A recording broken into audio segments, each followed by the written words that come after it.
Welcome to my 178th video on my work with OO gauge. This part will focus on two Hornby Dublo 3-rail Duchess of Atholl loco models that I have, chiefly on renaming and renumbering one of them to B6230, the Duchess of Buccleuch, with the aid of HMRS Pressfix decals and etched plates from Fox transfers. Before I started the renaming process, I wanted to have one more go at improving the performance of my original Duchess of Atholl, the one that came with the train set.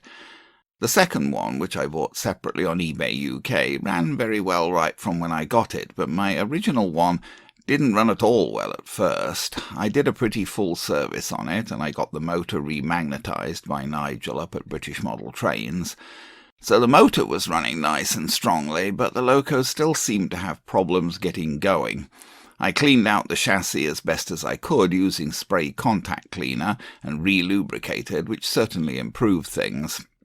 But the model still seemed sluggish until it had had some time to warm up. I got it back on the bench and ran it in the servicing cradle. Specifically, I ran it on its side because I wanted to try to get more lubrication down into where the axles ran in the chassis, as I figured this had to be the basic source of the issues. Of course, the ultimate solution to a problem like this would be to remove the wheels, take out the axles and completely clean everything out, but I really don't want to remove the wheels from an old model like this. Apart from having to take off all of the complex valve gear, I'd be nervous about getting the wheels themselves off and then on again successfully. So I ran the model on its side and introduced oil under the top wheels, right on the axles, and then ran for a while longer to hopefully get the oil to run down and lubricate right into the chassis. Then I turned the model over and did the same thing from the other side. I know this isn't an ideal solution, as if there are carpet fibres or whatever inside the chassis, this isn't going to get them out, but it did help somewhat, although honestly I still think the other Duchess runs a bit better. I did also re-lubricate all of the valve gear and the conrods, just with a small amount of oil at each pivot point and dabbing off any excess afterwards. On to the renaming process then. These are the plates that I bought from Fox transfers. Essentially, I bought these exact plates based on the information on the Fox website. There are a couple of issues with respect to which plates to get. Fox offer plates for the Coronation class locos in two basic materials, steel for early LMS as built and brass for later LMS. Well, the Duchess of Buccleuch was built in mid-1938. It was the very first locomotive of the Coronation class to go into service without streamlining. It also didn't have smoke deflectors fitted when it first went into service. And when it went into service in 1938, it was finished in LMS Crimson livery. I was aware of all of this. After the war, the engine was refinished in lined black.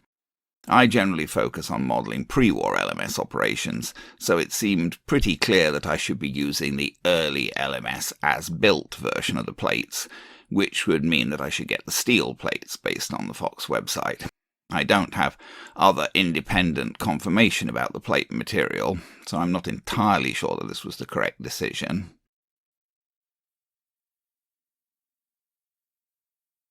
Here's a close-up of the Fox plates after I took them out of the bag. There are other issues with respect to the exact choice of plates from Fox. Fox offer the plates with a choice of black or red background colour. I figured that black was appropriate in this case. Certainly that would be consistent with the original Hornby markings. Another important choice is that you can specifically ask for plates in larger size to fit the boiler mouldings on early Hornby models. Well, the Duchess of Atholl was the very first Hornby Dublo model of the Coronation class, so it seemed pretty clear that I needed the version for the early Hornby boiler mouldings. So that's what you see here, Fox plate set for the Duchess of Buccleuch, steel option, black background option, large size for early Hornby mouldings. Here are my two Duchess of Atholl models seen from their left side. My original Duchess is on the bottom and the second purchased on the top. As regards marking, the left nameplate on the second model is a bit damaged, and the original model is mostly missing the last digit of the running number on its cab on the left side. Here are the two models on the right side, a bit out of focus, I'm afraid. I'm still struggling to get the best results from my new camera. Note that the running number is pretty much entirely missing from the right side of the cab on the second model, the one at the top. Here are the two models from the front, original on the right. I was trying to choose which of the two models should become the Duchess of Buccleuch, and this was pretty much the deciding factor. The original model had a nice, neat, complete running number on the smokebox door, whereas in the case of the second model it appeared that someone had tried to reapply the running number and had only managed to fit 3 digits, which of course wasn't correct at all. So it looked as though my original Duchess of Atholl should remain the Duchess of Atholl, and my second purchase should become the Duchess of Buccleuch, so that messed up 3-digit running number would be replaced by the nice Fox running number plate, so long as I could manage to fit it properly. Here's a close-up of the original nameplate on the right side of the second model. The material issue is a bit confused. The lettering and frame of the plate are indeed silver in colour, matching the Fox steel plates, but then for some reason it appears there's a gold outline outside the silver outline. Was this how the early coronation class paints were actually finished by the LMS? There was quite a bit of damage to the paintwork of the models, especially both models had cylinders from which much of the paint had been chipped away. I wanted to have a go at improving the paintwork a bit before dealing with the names and numbers. The closest paint that I had was the Model Master British Crimson seen at left here. Well, I actually had the current Humbrol range acrylic LMS Crimson, but I hate it. It's much too purple in tone, and anyhow it just doesn't cover at all well. I used to like the old Humbrol paints, I used them often, but their current range have been pretty much a dead loss for me. Maybe they're really only suitable for airbrushing, I don't know. But the colours don't seem right either. Anyway, I turn to the crimson seen here. Unfortunately, these Model Master paints aren't made anymore, but I have quite a few of them. And you can still pick them up from some stores.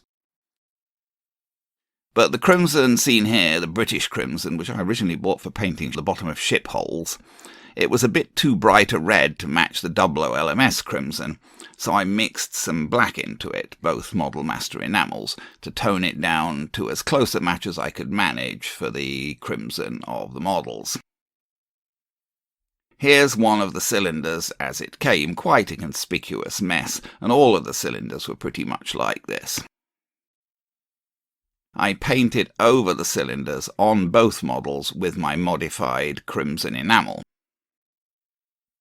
I let one side dry before doing the other side. I also touched up the crimson paint in other places, on the steps and the running board, for example. I decided to do the decals next. I had this set of HMRS Pressfix transfers for LMS Gold, Loco and Coach insignia, and I figured these were most likely to supply what I needed. I started by trying to apply a new number on the right side of the second model, where the number had been mostly removed. This has to be done 1 digit at a time. The HMRS set offered digits in a couple of different sizes that looked about right. Here I've cut a 6 from the Pressfix set and applied it over where the original 6 was. And here I've removed the backing tissue from that decal simply by wetting it with water and waiting a bit and peeling it off. Here I've completed the new running number. The Duchess of Atholl was 6231, the Duchess of Buccleuch 6230. Unfortunately, I think I should have gone with the larger size digits. The larger size looked too big to me on the Pressfix sheet, but this number looks a bit too small to me on the cab. On the left side of the second model, the 6231 number was complete, but since I was renaming this model, I needed to change the number to 6230. I started by trying to remove the one using microset. Microset is a nice mild option for removing decals, so long as the markings in question are decals and so long as they're not covered by an overcoat. In this case, the microset had no effect. I don't think that the Hornby Dublo markings were decals at all. I think they were painted or printed on somehow. I did try a couple of other solvents without success. Finally, I went for my ultimate option, methyl hydrate, which has so far removed pretty much any markings that I've tried it on. But it is rather harsh, so I try other things first.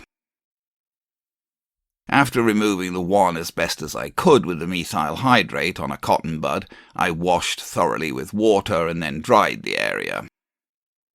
Then I applied a 0 from the Pressfix set. I used one of the larger digits this time, and even then it seems a bit too small. This is my original Duchess. The running number on the left side came to me damaged like this, so I wanted to repair it. I applied a 1 from the Pressfix set. Again, I used the largest size available in the Pressfix set, and again it appears a bit too small. It's also a bit brighter than the other digits, but it's probably better than what was there before. Here's the second model, soon to be the Duchess of Buccleuch after decalling. And here's my original Duchess of Atholl after the decal repair. And here they both are at this point after the first round of painting and decalling. Time to move on to applying the fox plates. I removed the body from the model to which I was going to apply the plates, as I figured this would just make manipulation easier, and applying the plates is quite tricky, so anything that can make it easier is worth doing. Here are the fox instructions for working with the plates. Unfortunately, these instructions didn't work out for me with these steel plates. Here are the plates as they came again, nicely fixed down on a card, and then Fox also include a sheet of plastic in the bag with the plates to protect against bending, and then everything is shipped in a large envelope with a bunch of paperwork about the Fox range, which also helps to protect against bending. I started with the smallest plate, the number plate for the smoke box. I got it onto a steel ruler and tried to cut the joints with a knife, which is how I've done brass plates in the past. You must cut on a hard surface, not a soft one. On a soft surface, the pressure of the cutting will bend the plate and may crack the enamel, especially the delicate brass plates.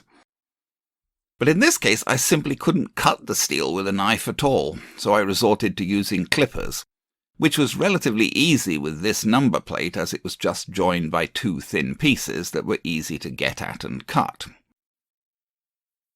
I filed the place for the running number on the smoke box to flatten it a bit, ready for the plate. Then I applied a very small amount of CA glue to the smoke box with the tip of a toothpick and placed the plate with tweezers. Fiddly to do and plenty of scope for messing up.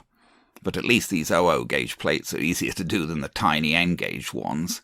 I did do a Duchess of Buccleuch in N gauge, in that case converted from a George VI in BR livery. With the main steel nameplates I ran into real problems. Nothing that I tried would cut them. It wasn't possible to get at the actual joints to the nameplates with anything other than a knife, and I simply couldn't make any real impression on them with a knife. I tried to cut away parts of the frame to make getting at the connections to the plates easier, but nothing that I had would cut through the steel frame, not even side cutters. I tried a bigger knife. I could make some impression on the steel, but I simply couldn't cut through it. Steel's hard stuff. And my attempts at cutting were bending the steel, which is very dangerous, as if you bend the plates themselves, you'll crack the enamel, spoiling the plates. Finally, I resorted to using a cutting disc on a rotary tool, since I had to get through the steel somehow.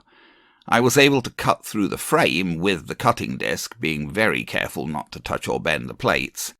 Then I did my best to cut into the joins with a knife and finally detach the joins by bending back and forth until they broke, which I was able to do now because I'd cut through the frame. The Fox instructions say to clean up the plates with a file, but making any impression on the steel with a file is very difficult.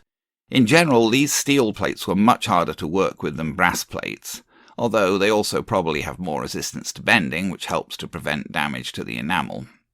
But the steel's just so hard that it's difficult to work with. This was the best that I could do with removing and preparing the plates, and getting this far was extremely difficult and stressful. Next, I stuck the plates onto the model. I laid the body on its side, tilted towards me. I tried to apply as thin a coat of CA glue as possible, using the tip of a toothpick and cleaning up excess with a cotton bud. Then I placed the plate using tweezers and centered it as best as I could before the CA set. Here's the plate on the other side.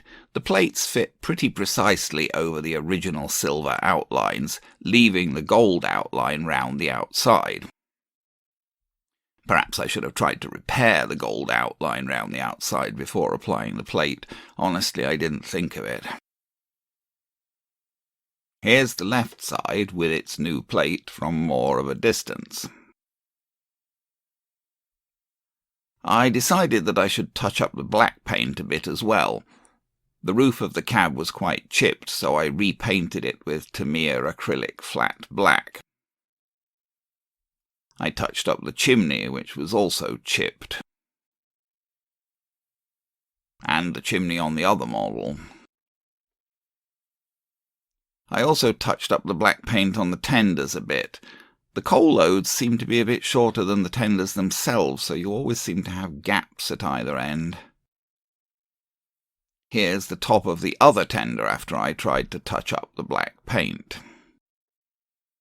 And here are both models with this process mostly completed. Here's more of a close-up of the right side of the Duchess of Buccleuch. I noticed in these pictures that there was still obvious paint damage on the dome, so I did try to touch that up after this. Here's more of a close-up of the new plate on the right side. And here's the new running number plate on the smoke box. And here are the two Duchesses. I could have made a better job of the decaling. Here's the new plate on the left side of the Duchess of Buccleuch. And there they are, ready to go back to the tabletop. So now I'll finish with a little running of these two Duchesses. Okay, let me just see if I can contrive to give you a brief view of these two Duchesses running. That's my original Duchess of Atholl, with its paint and decals touched up a little bit, but basically still as it was. And this is the second one I bought, which I've now, for what it's worth as best as I can, made into the Duchess of Buccleuch. I'm not saying that works all that well, but we do what we can, and I can't get it to focus. Oh dear. Go on, focus, you blithering thing. I don't know. And there's his decals. Oh dear. So one thing at a time. I really wish I had a handheld remote, a handheld speed control for this, because the handheld speed control sure makes taking videos of running when you've got a handheld camera a lot easier. So I got to reach down and operate the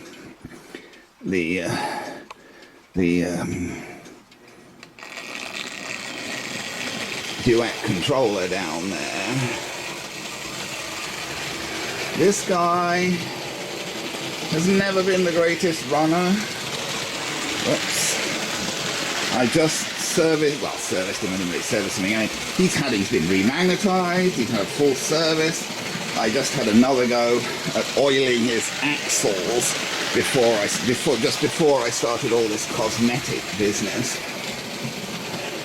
I just turned his power down, but it's hard for me to turn his power down dynamically when I'm trying to film, because operating the camera... I'm sorry to bother you with my operational problems. See, he slows down around the back now. But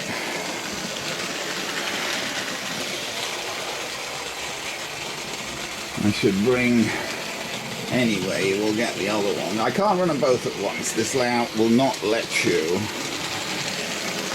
So I'm going to stop him a minute here. And the reason I'm going to stop him is because I want to change points. I want to park him. You can't.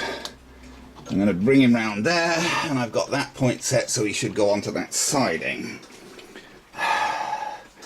I can't operate 2 trains at once on this layout. It's not set up for it. It can have multiple trains parked on it, but only 1 train at a time can operate. Okay, so we'll set that point back so there's no power going there. Well, we can set that point as well, but it's not really necessary to set that one if we've set the other one, I don't think. But anyway, now we want to bring out the newly renamed Duchess of Buccleuch, and in order to do that we have to set this point because he's sitting in that siding. Oh dear. And this should bring him out. I'll stop him there a moment while I change the point, because I don't want to run him all the way around and hit the point. And I'm checking the end points. Yes, I think we're all right, so he should run round the back. Famous last words, but he should. Now, he's in general been a rather freer runner ever since I bought him. I haven't done a lot of servicing on him because he was just a pretty free runner when he came. Well, I may have underestimated the power a little there.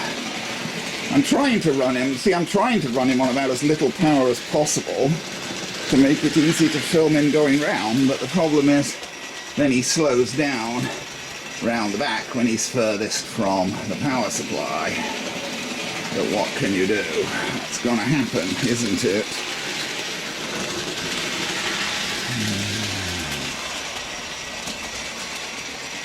Yeah, this guy was always a pretty good runner, honestly. Since he came comparatively, I mean, he's still using a fair amount of power by the standards of modern locos, but as a three-rail, a very old, 60-year-old or something, Hornby Dublo three-rail loco, he's... Okay, I'm slowing him down on purpose now. Okay, maybe we'll just leave him there behind the other one for now. So there you go. 2 Duchesses.